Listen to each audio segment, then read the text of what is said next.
We begin tonight with breaking news. A deadly crash involving two cars is causing a major closure in Aurora. Sky 9 has given us a view of that area. The crash happened 2 hours ago. Aurora police say one driver was killed at the scene. The driver and passenger in the other car have been detained and taken to the hospital with unknown injuries. Both directions of Iliff closed at 225. Westbound Iliff is closed at Sable. 12 hours after a massive fire in Nederland, and businesses are still trying to get their first looks at the extreme loss. The shopping center is home to about 20 businesses there, what burned down. According to the Boulder County Sheriff's Office, most of them were impacted in one way or another. Thanks for joining us. I'm Kim Christensen. And I'm Phil Lipoff. The fire started just before 4 o'clock this morning in Nederland, as Kim mentioned. The damage is so bad, the city manager says a disaster declaration has already been issued to gain access to the state resources for recovery and help. It's a big loss for us, but it's a building. People didn't die today, and that's amazing. Our heroes at Ned Fire saved our town, and also Sugarloaf Fire and Timberline Fire. They came, they didn't even question it. They were just here. Nederland is about 16 miles southwest of Boulder. It is a mountain town, home to about 1,500 people. The fire happened at the Caribou Village Shopping Center right there in the middle, which is also home to a substation for the Boulder County Sheriff's Office. 9 News reporter Rachel Krause joins us live in that area. Rachel, you've been there all day. The crews are still out there. Yeah, and throughout the day, they've been working to put out the remaining hot spots of this fire. We've seen big plumes of smoke spiraling up into the air and flames coming up at different points throughout the day as they work to get this building fire under control. And you can see how the building has just collapsed from this massive fire. The roof's just hanging around the steel beams that are somehow still standing. Now, crews will be out here throughout the evening and likely through the morning, just getting all of these remaining hot spots put out for good. The fire started around 3:40 this morning. A Boulder County Sheriff's deputy was in the area and spotted the fire at the Caribou Village Shopping Center, calling in help. Fire crews were quickly able to respond, but the center went up fast. There are 20 businesses inside, from a brewery to a liquor store, a doctor's office, and an art studio. Jill Dreves founded Wild Bear Nature Center 30 years ago. They've been in the shopping center for 15 of those. She says when the fire burned, there were about 80 animals inside, including cockroaches, a snake, and a 45-year-old Western painted turtle named Westy. They didn't make it. It's terrible. That's irreplaceable. Westy was a rescue, and salamanders were rescues. You know, they all have stories, and yeah. The children of Nederland are sad, and so are all the families. Investigators do not believe anyone was inside the center at the time. The shopping center and every business inside is a total loss. Some surrounding buildings, including the town's only grocery store, did sustain some water and smoke damage, but Nederland Fire Protection says they're lucky. The weather didn't spread this fire faster, allowing them to get it under control quickly. The fire left the building unstable, making it tricky for crews to get inside to investigate what all started this.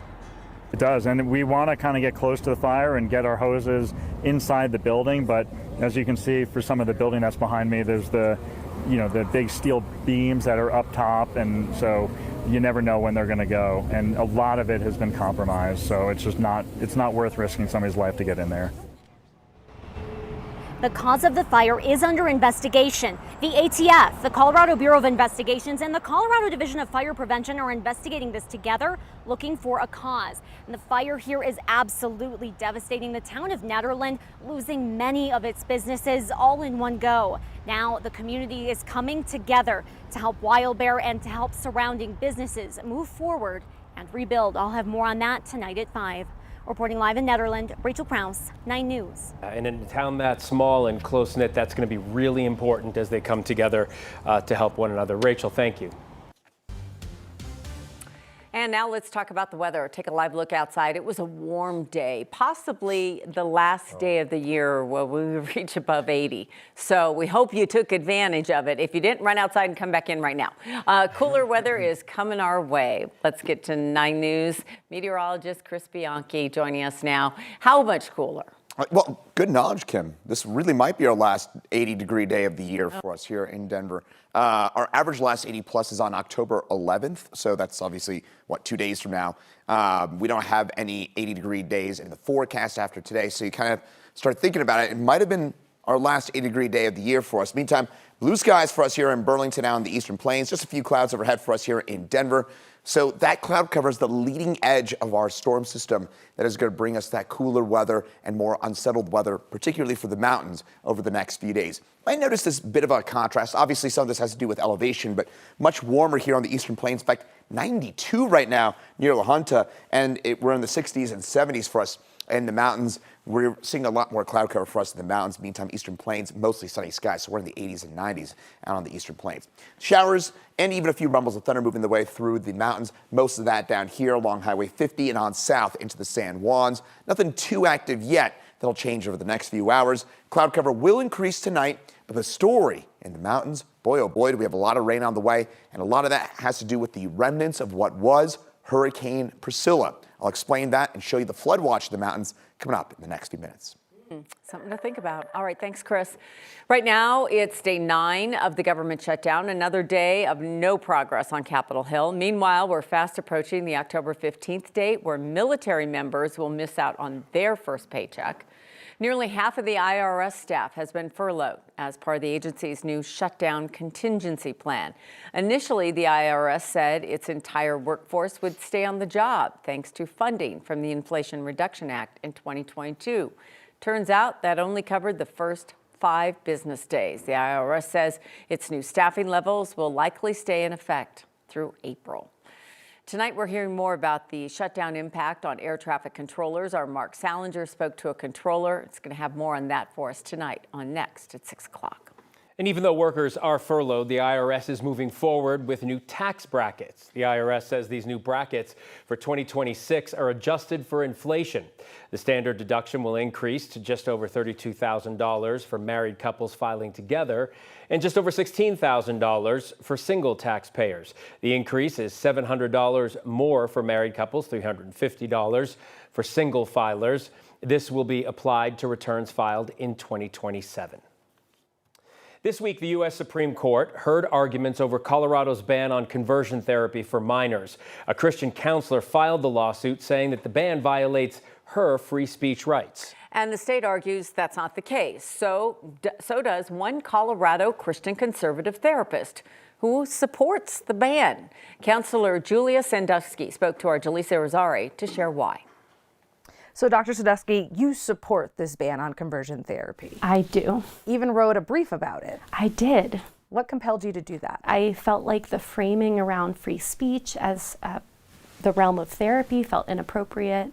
I felt like it was a poor representation of what therapists can and can't do in therapy. Do you believe conversion therapy works? I don't see any evidence from the research we have on conversion therapy and on newer approaches that are oriented in that direction that demonstrates that it's effective. Besides it being ineffective, do you find it harmful? Yes, I've heard cases of explicit harm that has come from conversion therapy, immense shame, guilt, increased suicidality, again, distance in the relationship with one's parents, with God, and hesitancy to go back to therapy. Do you support or affirm LGBTQ patients? If I say to somebody, I affirm you, I support you, well, that's convenient that I think I do.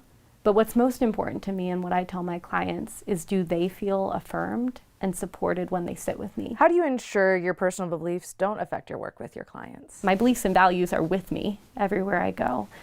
But when I'm in the therapeutic space, they're sitting next to me.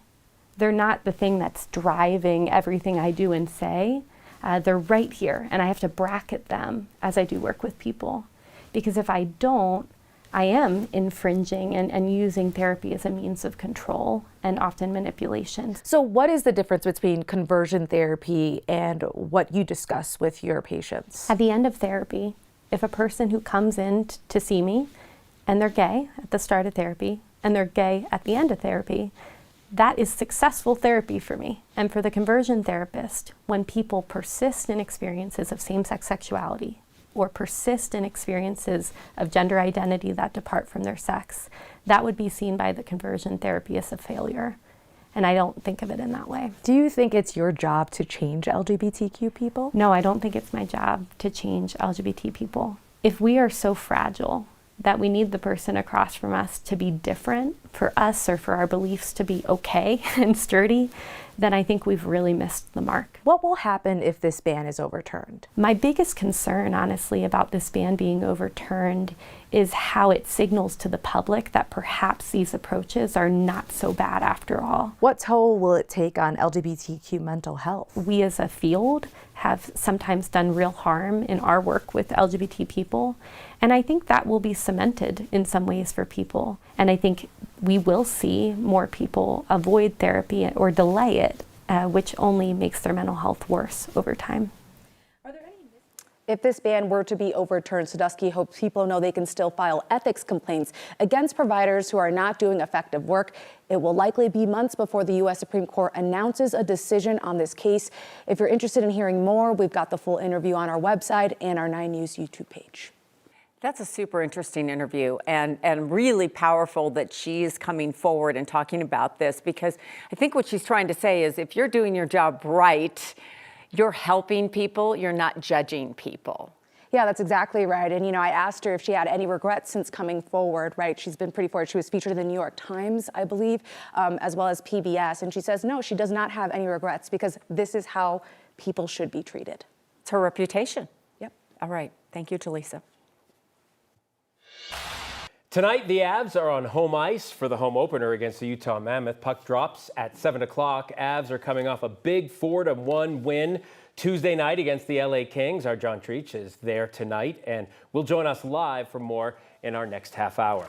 And don't forget, our first Avs game with 9 News is this weekend. You can watch the Avs host Dallas Stars on Saturday. Coverage starts on KTVD at 6:30. Puck drop, 7 o'clock.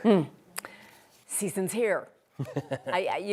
Hockey fans, I think, are some of the most exciting, fun fans to be around. They're very intense. That's right. And then you add in the expectations for this particular hockey team. Yeah, it's going to be great. It's going to be fun. It's going to be fun tonight.